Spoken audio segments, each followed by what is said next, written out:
Ethan Carter never imagined his peaceful morning would be interrupted by the deafening rumble of 3 bulldozers blocking his driveway. And standing behind them, arms crossed and smirking, was none other than Margaret Hayes, the iron-fisted president of the Oak Ridge Homeowners Association. But what she didn't know, what none of them knew, was that Ethan wasn't just another homeowner. He owned something far more powerful than she could ever imagine. The morning had started simply enough. After 2 decades of grinding away as a top corporate attorney, Ethan had finally found peace in his small farmstead on the outskirts of town. The rich soil, the rhythmic planting of vegetables, it was his escape, his sanctuary. But as he knelt to place the last tomato seedling into the earth, Margaret's sharp voice sliced through the tranquility like a blade. "Ethan, what on earth do you think you're doing?" He glanced up, wiping his hands on his worn gardening apron. Margaret stood at the edge of his property, her designer suit pristine, her manicured nails tapping impatiently against her phone. She had come with bad intentions. He could see it in her eyes. But what she didn't realize was that she had just made the biggest mistake of her life. Margaret's eyes swept across Ethan's garden with barely concealed disdain. The neat rows of tomato plants, the freshly tilled soil, it all seemed to offend her very existence. She took a step closer, arms still folded, her voice dripping with authority. "This is completely unacceptable," she announced. "Front yards and Oak Ridge estates must be properly landscaped with approved ornamental plants. Vegetable gardens belong in the backyard, out of sight." Ethan took a slow, measured breath. He had dealt with Margaret's nonsense before, but this felt different, more aggressive. He wiped his hands on his apron and straightened up, towering over her. "Margaret, my property deed predates the HOA by nearly 30 years. I have legal exemptions." Margaret's perfectly sculpted eyebrows arched. "That's not how it works," she snapped. "You'll be receiving a formal violation notice by tomorrow. Remove this mess before fines start accumulating."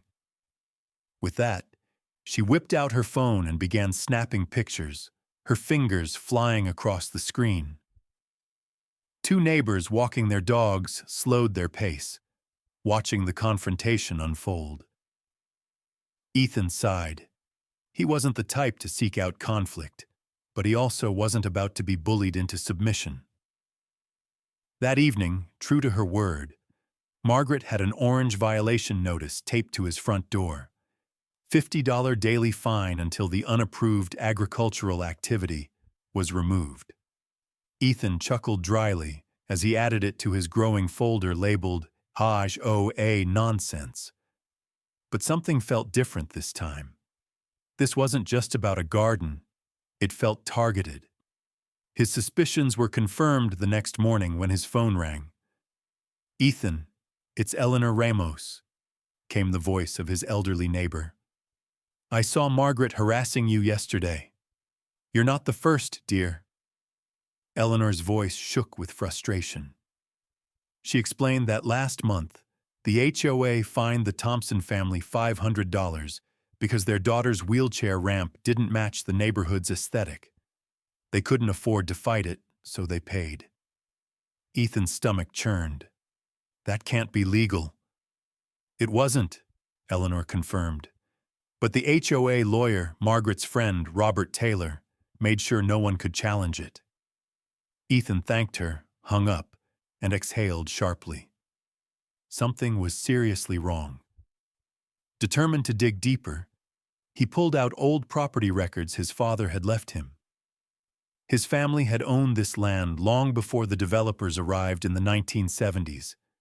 He remembered hearing something about retained rights, but had never paid much attention. As he rifled through the dusty documents, a low, rumbling sound outside made his breath hitch. He rushed to the window and froze.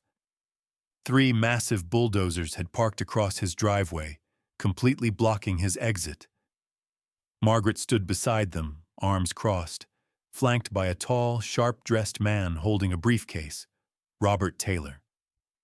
A crowd of neighbors had gathered, watching in stunned silence. Ethan's blood boiled. Whatever game Margaret was playing, she had just made the biggest mistake of her life. Ethan stepped onto his front porch, his fists clenched at his sides. The low hum of the bulldozer's idling engines sent vibrations through the ground beneath his feet. Margaret's smirk widened as he approached, while Robert adjusted his tie, exuding an air of forced confidence. "Ethan Carter," Margaret called out, her voice projecting with faux authority. "The board held an emergency meeting last night.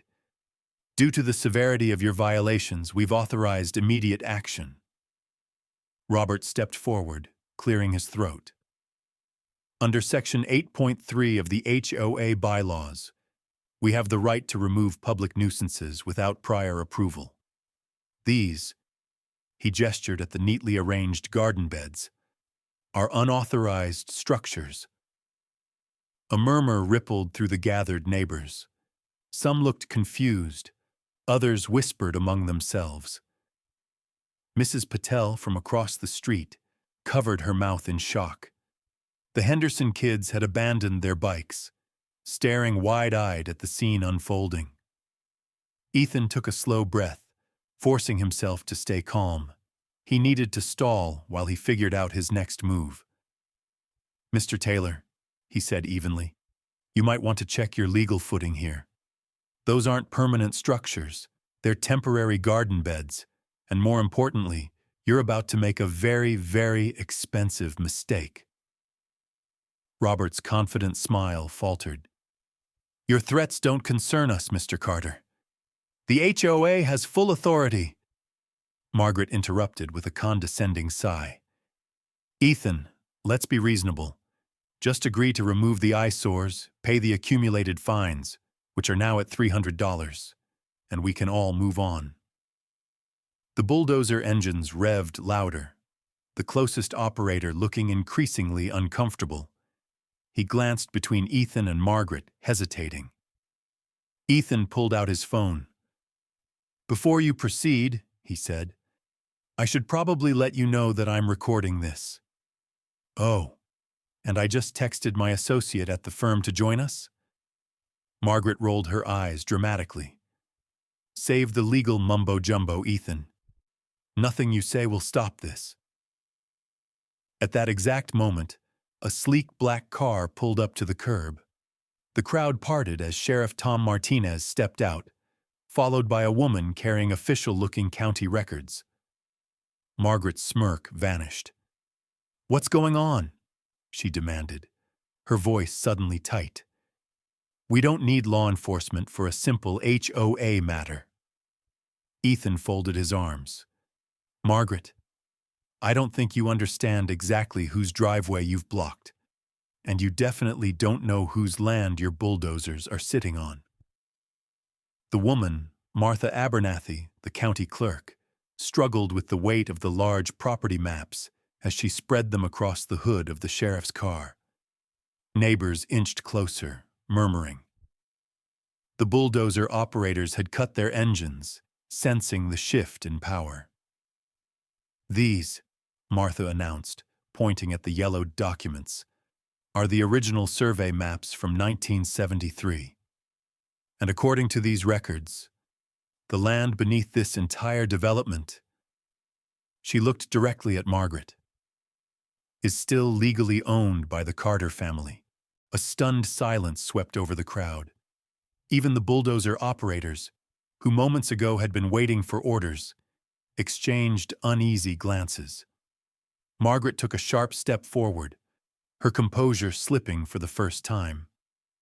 "This is ridiculous," she spat. "The HOA governs this neighborhood. Whatever ancient paperwork you've dug up doesn't override our authority." Sheriff Martinez cleared his throat. "Ma'am, I'd suggest you listen carefully to what Ms. Abernathy is about to explain." Martha adjusted her glasses and pointed to the map again. When the Carter family sold this land to developers in the 1970s, they retained specific legal rights. First, all mineral rights beneath the entire 200-acre development. A ripple of whispers spread through the neighbors. Margaret folded her arms tightly. Second, Martha continued, tracing her finger along the map. They retained ownership of the utility easements running under the main roads. Robert Taylor's jaw tightened.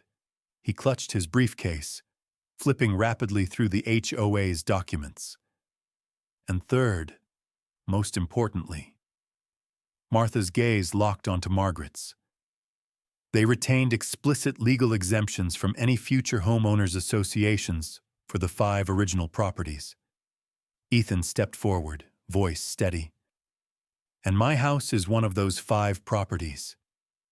Margaret's face flushed a deep red. That's impossible, Robert blurted out. The HOA covenant applies to every property in this development. There's no mention of any exemptions. Martha smiled patiently. That's because your HOA was established in 1995, 22 years after these agreements were registered with the county. Your covenant cannot override pre-existing legal arrangements. The crowd erupted. Margaret's mouth opened and closed as if searching for words. Finally, she whirled toward the bulldozer operators. This changes nothing, she barked. Proceed with the removal as planned. The lead bulldozer operator, who had been quiet until now, slowly shook his head. Sorry, ma'am. I'm not risking my license on disputed property. Not without a court order. I'll get one, Margaret snapped, her voice shrill. Ethan took a slow step toward her. Margaret, he said, his voice calm but firm. Those bulldozers? They're parked on a utility easement. And according to these records, I own that easement. Her expression flickered. That means, Ethan continued, you are currently trespassing on my property. And because you brought these bulldozers here with the clear intent to damage my land, what's the legal term again? He turned to Sheriff Martinez. Criminal trespassing and attempted property destruction, the sheriff answered, flipping open his citation book. Margaret's face went pale. I'd like to file a report, Ethan said, staring directly at her. The crowd murmured excitedly. Phones were out, recording everything. Margaret took a step back, turning to Robert. He whispered urgently in her ear, and her eyes widened with something Ethan had never seen before. Fear. Margaret's hands trembled as she turned to Robert, her voice barely a whisper. Fix this. But Robert had already started backing away. He was sweating, flipping through documents like they might somehow erase the reality unfolding before him. Ethan crossed his arms. Margaret, you're done here. Call off the bulldozers, pack up your ridiculous violation notices, and walk away before you make this worse. Her lips pressed into a thin line. She was cornered, and she knew it. But instead of backing down, Margaret did something Ethan didn't expect. She laughed. Oh, Ethan, she said, shaking her head. You really think this is over? I have connections. Do you honestly believe a few old documents will stop the HOA from running this neighborhood? Ethan sighed. I don't think, Margaret. I know. And so do they. He gestured toward the growing crowd. Neighbors who had once cowered under Margaret's rule now stood tall, phones recording, eyes filled with a newfound sense of defiance. And then a voice rang out from the back. This isn't just about Ethan's property. The crowd parted as Eleanor Ramos stepped forward, leaning heavily on her cane. Despite her frail frame, her presence commanded attention. Margaret, she said, her voice firm, we all know you've been using the HOA to bully homeowners. But what we didn't know until now is just how deep your corruption runs." Ethan frowned. "Eleanor, what do you mean?" She gave him a knowing look. "Come by my house tonight, dear. Bring those old property records. There's something you need to see." Margaret's face paled. "This is nonsense," she snapped. This is just a group of disgruntled homeowners whining because they don't like following rules." Eleanor smiled sweetly. "Like how you fined the Thompson family $500 for a wheelchair ramp? Or how you tried to force Harold Pfizer to remove his radio antenna after he'd had it for 30 years. The crowd murmured. Hands went up. Neighbors started listing their own stories. Unfair fines, impossible regulations, threats from Robert Taylor. It wasn't just Ethan. It was everyone. Margaret's mask cracked. "You have no proof." Eleanor reached into her handbag and pulled out a thick manila folder. "Actually," she said, holding it up, "I do." Ethan took the folder and flipped it open. His legal training kicked in immediately. Bank statements, transfer records, shell companies. His stomach turned. "Oh my God," he muttered, scanning the numbers. "You weren't just overcharging people. You were stealing from them." A hush fell over the crowd. Margaret's breath hitched. "That's private HOA business. You have no right." "I have every right," Eleanor cut in, "because it's our money, and we're done letting you take it." The crowd erupted. Margaret looked around, realizing she had lost control. Robert whispered something to her, and in that moment, she did the only thing she could. She ran. Margaret shoved past the crowd, her heels clicking furiously against the pavement as she stormed toward her car.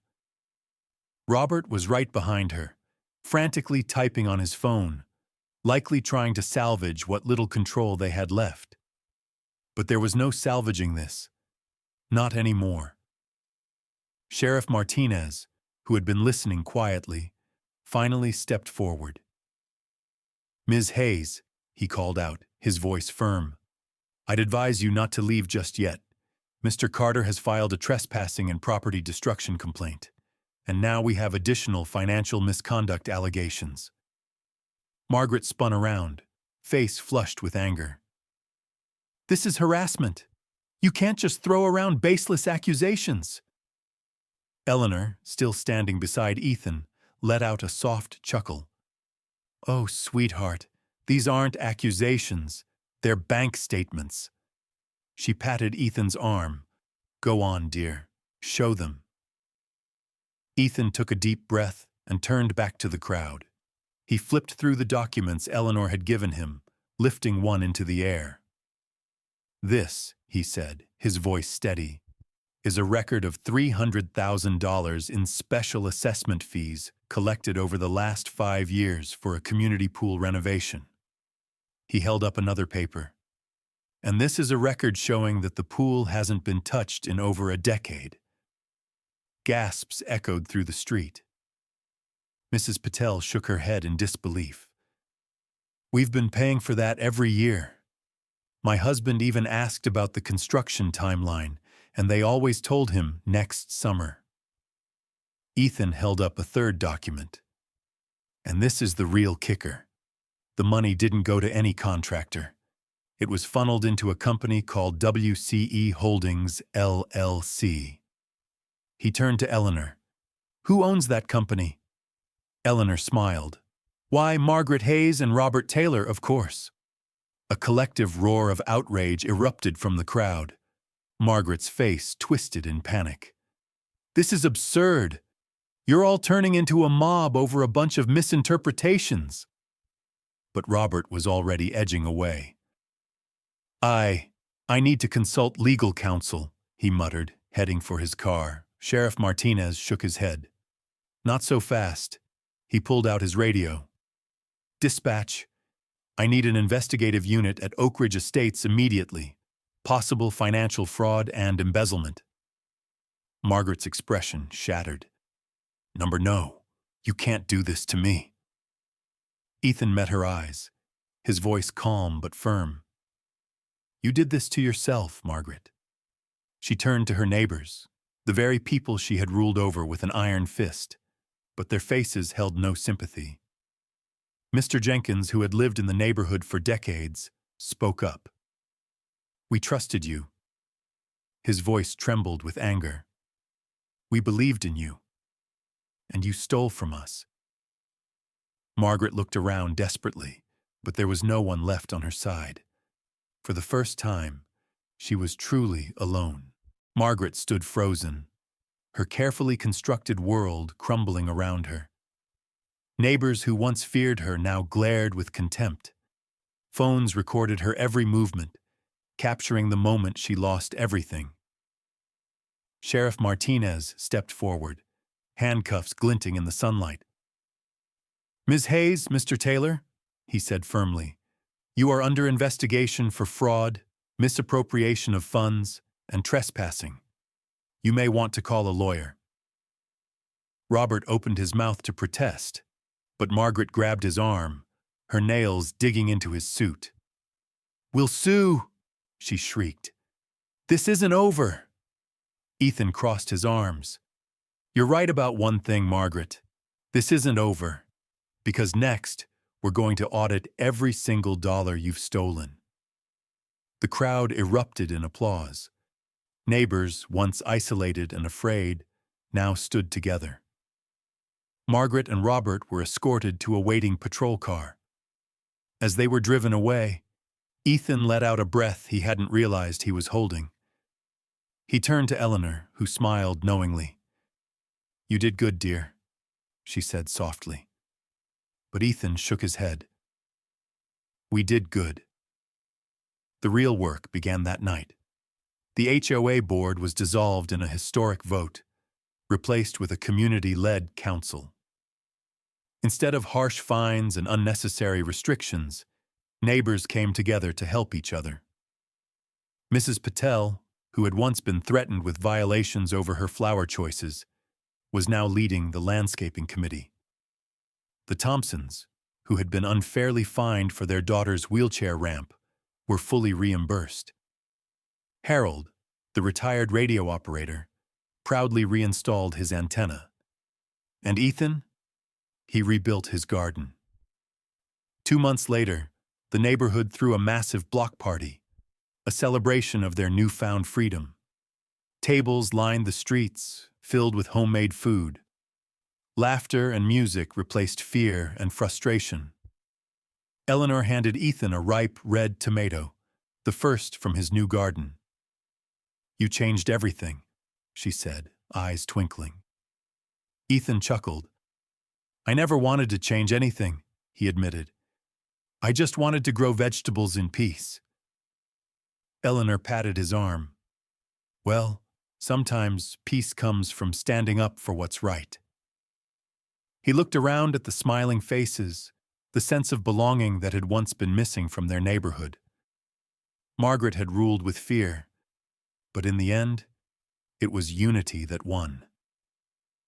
Ethan took a bite of the tomato, letting the fresh, homegrown flavor sink in. For the first time in a long time, Oak Ridge Estates wasn't just a neighborhood. It was a community. Ethan never set out to be a hero. He only wanted to tend to his garden and enjoy a peaceful life. But when Margaret and Robert tried to strip away his rights, when they bullied, threatened, and stole from the very people they were supposed to serve, he had no choice but to fight back. And what he discovered was something powerful. One voice can spark change, but unity can create a revolution. Margaret ruled through intimidation, using fear to silence opposition. But the moment Ethan and Eleanor uncovered the truth, that fear lost its grip.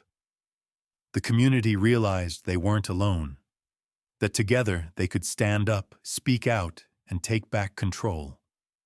This story isn't just about a garden or HOA corruption. It's about knowing your rights. It's about not backing down when you're being wronged. And most importantly, it's about the strength of a united community. Margaret and Robert had the money, the legal team, and the power. But in the end, the truth and the people won. This isn't just fiction. Scenarios like this happen all the time. Homeowners associations, HOAs, can be beneficial, but some abuse their power, issuing unfair fines, overstepping their authority, and even embezzling funds. So what can you do if you're facing an unfair HOA? Know your rights. Read your property deed, HOA bylaws, and state laws. Some rules may not even legally apply to you. Document everything. Keep records of emails, violation notices, and any shady financial dealings. Paper trails win battles. Unite your neighbors. One person can be ignored. A whole community? Not so much. Strength is in numbers. Expose corruption. If you suspect fraud, request financial audits. HOA finances must be transparent. Get legal help. Don't let intimidation stop you. Consult a real estate lawyer if needed. Have you ever dealt with an unfair HOA? Tell us in the comments.